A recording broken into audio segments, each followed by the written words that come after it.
Greetings, warlords. I'm calling this video the Pro Acryl buying guide, but it's probably not what you're thinking. Even though I've got a pretty big pile here, I haven't purchased every paint. I haven't painstakingly tested their strengths and weaknesses against other paint lines. I'm sort of coming at it from a different approach. If you've seen some of my other videos, you'll know I don't have the big obligatory wall of every paint line as a backdrop.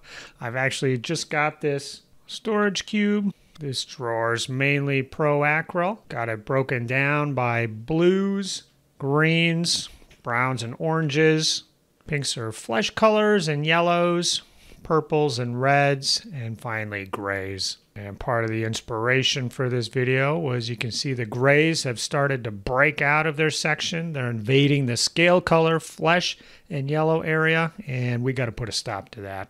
So what I'm doing at my desk here is actually sorting through these colors, trying to find if any of these colors are close enough that I would consider them duplicates in a loose sense. Let me be clear right now, this isn't a dig at the Pro Acryl line. I like the paints. I use them all the time. I purchased the main set and pretty much all of the chromatic paints, sets 1, 3, and 4, as well as Ninjon and Vince. I don't have the latest 2 signature series, nor do I have the metallics or the washes.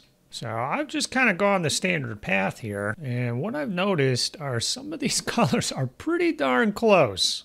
So close that after I've painted some models with one, I've gone back, tried to paint some more, and have been unable to actually figure out which one I used. Take a look at the plum and purple here, for example. This is the main instigator. I love purple colors. I want as many as I can, but dang, these are so close. So let me reiterate, I don't think this is a Pro Acryl problem. I think this is common with any paint line. We trust that if we buy the sets, we'll get a nice variety of paints, but that's not always the case. So let's look at some more twins here. And I'm mainly looking at the dried paint at the top here. I could have painted some big swatches here for comparison purposes, but that's not really the point. We're painting minis, and that little crust of paint on the top is pretty representative for what's going to be on a finished model. So if they're pretty darn close here, you can imagine they're going to be pretty darn close with washes and highlights and everything else on top of it. So we saw the grays were overflowing, and actually, look at these 4 siblings here. Not identical, not arguing that, but pretty darn close. And we're really getting into the philosophy of painting here, aren't we? Will you be able to paint better or faster by having these minutely different colors available? I would say that's doubtful, but even if you want to argue that point, you can't argue these additional paints take up space, they cost money, and I would say they add to the mental load of trying to figure out the exact perfect gray or blue or green, whatever. Just get a good spread of colors and move on with your life, man. All right, I've got the offenders lined up for the firing squad here. And I'm going to put my money where my mouth is here. I'm going to pick one of the colors to stay, and one is going to go. All right, here we go. Plum is dumb. Golden brown, get out of town. Dark blue, not a friend to you. Dark yellow green, not so keen. Neutral gray, dark warm gray, not today. Olive flesh, not so fresh. Pale yellow, not this fellow. Blue black, not a friend of me, Jack. All right, at this point, our cameraman couldn't carry on with all the executions. The survivors lined up, breathing a big sigh of relief. I ended up culling 14 of the 69 paints I had. That's about 20%. Now, while I have everything out here, let's head on over to the Monument Hobbies website and see if there's any colors in those remaining 2 sets that I think could be useful for the collection. Signature Series Set 3, Ben Comets. Some miniature artists, it would seem. First up, Dark Sea Bend. This is a dark green blue with a satin finish. That is interesting. So there is a dark jade with the Vince set in my pile of good colors here. So I probably don't need that one. Petroleum brown. This is a gloss. I'll just pass on a gloss. Not sure why we need that one. Dark burgundy is looks like a rich dark brown. We do have a warm brown from the prior set. And again, this is satin. These are all misses. Down to heavy warm white satin. It's got a little loaded brush indicator there. This one does look pretty similar to warm flesh, but probably a little lighter. I'm a little intrigued here. There's no real bleached bone equivalent, if I'm thinking about the old GW colors. Advanced flesh tone looks like a warm light brown. Doesn't look like we really have one of those, so maybe that one's worth picking up. Finally, green oxide satin. So this one probably, yeah, it's probably worth picking up. It looks somewhere between the bright green and the jade. Set 4. All right, first up, dark crimson. This one's a brownish reddish gloss. Since it's gloss, I'll pass. Dark emerald. So we've already got a dark jade and a light jade. I don't know that this one fills a gap. Heavy titanium white. This one is satin.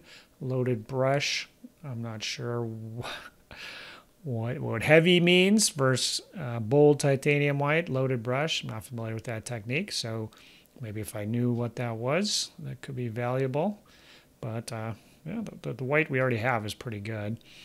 Coming down to dark bronze. This one's a metallic. I'm not using any metallics from Pro Acryl, so that'd be a pass for me. Bone satin. So this is a lighter gray. We do have kind of a red gray. There's a few other grays here. Probably closest I'm seeing might be a bright neutral gray. I don't know. This one's tough. Obviously, plenty of grays already in the stash, so I'll probably pass. Brown, another gray. Granite. It says granite on it. Brown gray. So again, I feel like I have enough grays. So not much in here. Since this is a buying guide, we got to mention the caps. I have to say I don't really care for the standard caps. If we look at them in action, you got to pick the scab first. You got to squeeze with a fair bit of force, so you do usually get a big glob. Then after you close it, there's a little bit more on the cap, and I usually just wipe that on the palette as well. Compare that to the dropper bottles. I feel like you don't have to squeeze quite as hard, and there's no post-squeeze dribble. Downside with these maybe is they might gunk up. I know I've had to poke open the white a few times, but it is probably one of the chonkier paints. So I do prefer the droppers, but you got to pay extra for those. So I'm just biding my time with the twisties here. If there's a big sale, then maybe I'll go to town and do a big conversion.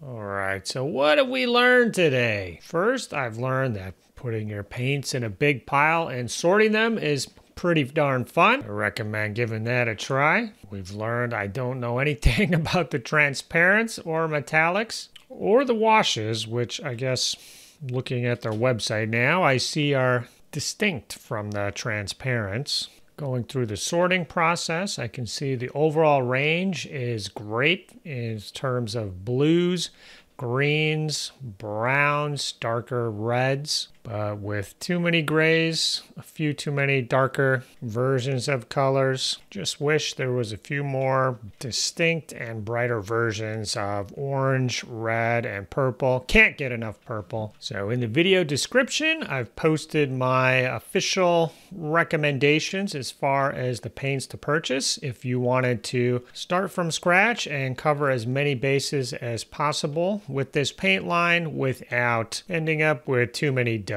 It knocks off just over 20 paints, which is about $100, depending where you're sourcing these babies. I do think they're a great place to begin your painting journey. I hope you've enjoyed the video, and I'd like to do one on the scale color paints in the future. Like the Pro Acryl, I just brought all the pre-made sets and we'll see how they stack up. And if you were wondering about the metallics I use, they are the scale color ones. I like them quite a bit. Anyways, that's it for now. As always, best of luck with your future battles, be they on or off the tabletop.